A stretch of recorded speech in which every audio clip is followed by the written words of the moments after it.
ο Ανδρέας, είναι το Point to Stick και σήμερα θα σας δείξουμε πώς να κάνετε την αγαπημένη μου κίνηση parkour.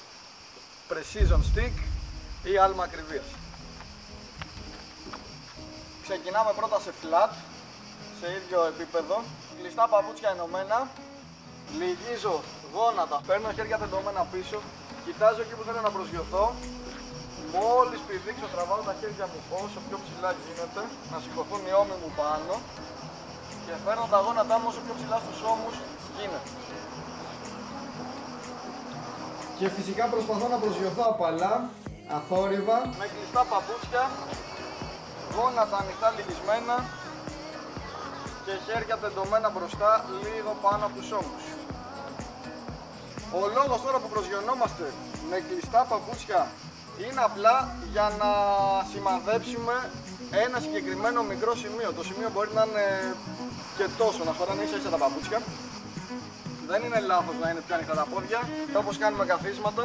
Πολλοί το κάνουμε ανοιχτά πόδια, απλά άμα θες να στοχεύσεις κάτι συγκεκριμένο, κάτι μικρό, καλύτερα να ξεκινήσεις να ενώνεις τα παπούτσια σου όσο περισσότερο γίνεται, για να σου γίνει συνήθεια αυτό το πράγμα, για να στοχεύεις μόνο ένα στόχο. Όταν έχω ανοιχτά τα πόδια, είναι σαν να στοχεύω ταυτόχρονα δύο στόχους. Ένα στόχο στο δεξιπόδι, ένα στόχο στο αριστερό πόδι. Αφού τελειοποιήσουμε την τεχνική σε flat πρώτα, βρίσκουμε ένα μικρό σκαλάκι και προσπαθούμε να κάνουμε ακριβώς το ίδιο πράγμα. Τώρα, επειδή προσγειωνόμαστε σε γωνία, θέλουμε να πατήσουμε το 1 τρίτο του παπουτσιού περίπου πάνω. Ούτε το μισό παπούτσι, ούτε όλο το παπούτσι. Θέλουμε κυρίως τις μύτες που λέμε.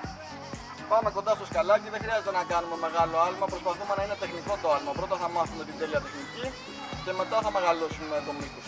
Ξεκινάμε ξανά με τον ίδιο τρόπο, λυγίζω γόνατα, κοιτάζω το σημείο που θέλω να προσγειωθώ και προσγειώνομαι με τις μύτες. Ισορροπώ για 3 δευτερόλεπτα τουλάχιστον, να σιγουρέψω ότι είμαι σταθερός και δεν πηγαίνω πέρα εδώ. Μερικά από τα πιο κοινά λάθη που κάνουν οι αρχάριοι όταν ξεκινάνε parkour είναι να μην τραβάνε τα χέρια τους ψηλά, αλλά να νομίζουν ότι τραβάνε τα χέρια τους ψηλά επειδή σηκώνουν τις παλάμες πάνω και οι αγκώνες τους συνήθως είναι κλειδωμένοι στα πλευρά. Δεν θέλουμε να κάνουμε αυτό. Θέλουμε στην ουσία να σηκωθούν οι αγκώνες πάνω από τους ώμους για να μας τραβήξουν ψηλά τους ώμους. Δεύτερο κοινό λάθος που κάνουν είναι αντί να φέρουν τα γόνατα ψηλά στο άλμα, φέρνουν τις φτέρνες ψηλά πίσω από τη λεκάνη. Όταν χτυπήσουν οι φτέρνες μου τη λεκάνη μου, σημαίνει ότι δεν πήρα αρκετό ύψος, γιατί το γόνατό μου δεν έχει σηκωθεί καθόλου ψηλά από τη θέση που ήδη είναι. Είναι εκεί, είναι ακόμα εκεί. Δεν μπορώ να ανέβω σκαλοπάτια ψηλά αν πηδάω και οι φτέρνες μου είναι πίσω, γιατί είναι σαν να στοχεύω τα γόνατά μου να προσγειωθούν και είναι πάρα πολύ τρομακτικό.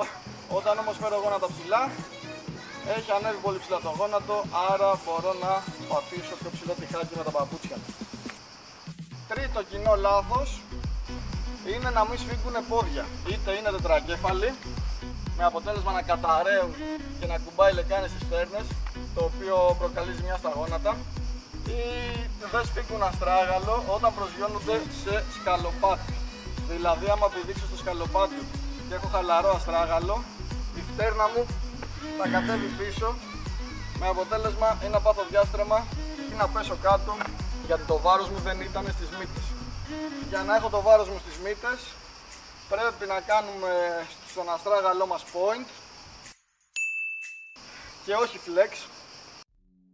Έξω και το point του stick, γιατί άμα κάνω flex είναι σαν να στοχεύω τη φτέρνα μου στο έδαφος και όχι τη μύτη μου πάνω στο σκαλοπάτι, στο εμπόδιο που θέλω να προσγειωθώ.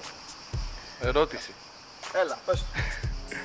Flex κάνεις όταν κάνεις μεγάλα άλματα που θες να πατήσει πρώτα η φτέρνα σου για να σε φέρει το βάρος σου πάνω? Όχι, όχι.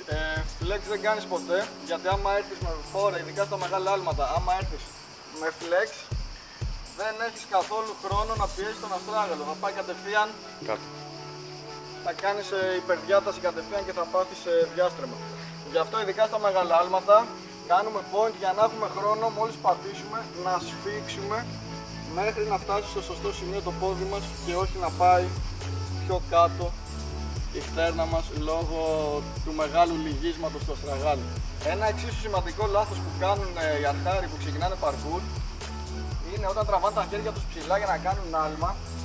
Για κάποιο λόγο τα κρατάνε μόνιμα εκεί μέχρι να προσγειωθούν και τα ξανακατεβάζουν. Κάπως έτσι δηλαδή. Αυτό δεν μας βοηθάει και πολύ και δεν είναι όμορφο γενικά, δεν έχει καλή αισθητική. Τραβάω τα χέρια μου ψηλά, δεν θέλω να τα χρησιμοποιήσω πια άλλο, τα αφήνω ελεύθερα να πέσουν στον αέρα. Τεντώνω πόδια, περιμένω να προσγειωθώ και με το που προσγειωθώ έρχονται τα χέρια από πίσω μπροστά τεντωμένα. Η προσγείωσή μας είναι συγκεκριμένη. Είναι ακριβώς σαν να κάθομαι σε μια καρέκλα όπως κάνουμε καθίσματα squat. Τα γόνατά μας είναι ανοιχτά ακριβώς όπως τα καθίσματα και τα χέρια μας είναι πάνω. Προσγειώσεις τύπου με καμπούρα, λυγισμένα πόδια πιο κάτω από 90 μοίρες. Κοιτάζω τις μύτες μου και είμαι έτσι. Μην το κάνετε αυτό, παιδιά. Κάνει κακό στα γόνατα, κάνει κακό στη μέση. Αν θέλετε να είστε αθλητές του μετρίου, ok, πάω πάσο. Αν θέλετε να γίνετε τέλειοι, φτιάξτε πάρα πολύ την προσγείωση. Είναι πάρα πολύ σημαντική. Αφού τελειοποιήσουμε τα άλματά μας στο έδαφος, βρίσκουμε δύο χαμηλά τυχάκια, όπως αυτά εδώ, και προσπαθούμε από το ένα στο άλλο. Τώρα, όταν είμαστε πάνω σε ένα εμπόδιο, καλό είναι να ξεκινήσουμε με τα δάχτυλά μας στο κενό, στη γωνία του εμποδίου. Γιατί όταν πάω να πηδήξω, θα έρθω σε αυτή τη γωνία, λίγο πριν απογειωθώ, και μπορώ να σπρώξω προς τα πίσω το εμπόδιο πιο εύκολα. Άμα το πόδι μου ήταν πάνω, μπορεί να γλιστρήσω. Θέλω τα δάχτυλά μου να γραπώσουν εδώ τη γωνία, για να είμαι πιο ασφαλής στην ουσία. Λίγο όμως, δεν βγάζω το μισό παπούτσι έξω. Αν βγάλω το μισό παπούτσι έξω, θα πέσω κατευθείαν στο κενό όταν πάω να πηδήξω. Ήδη κάνω αυτό και νιώθω ότι τα δάχτυλα λυγίζουν και σαν να πιάνουν τη γωνία. Και από εδώ στοχεύω, κοιτάζω απέναντι, λυγίζω γόνατα για να μειώσω λίγο την απόσταση από τα μάτια μου. Και άλλη μία.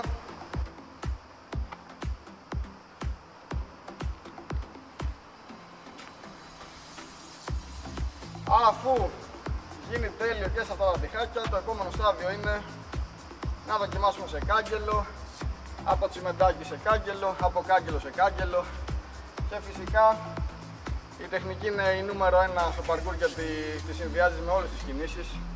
Από monkey θα πας σε precision, από εωρίσεις θα πας σε precision, λασέ, γενικά από πολλά volts, από άλματα.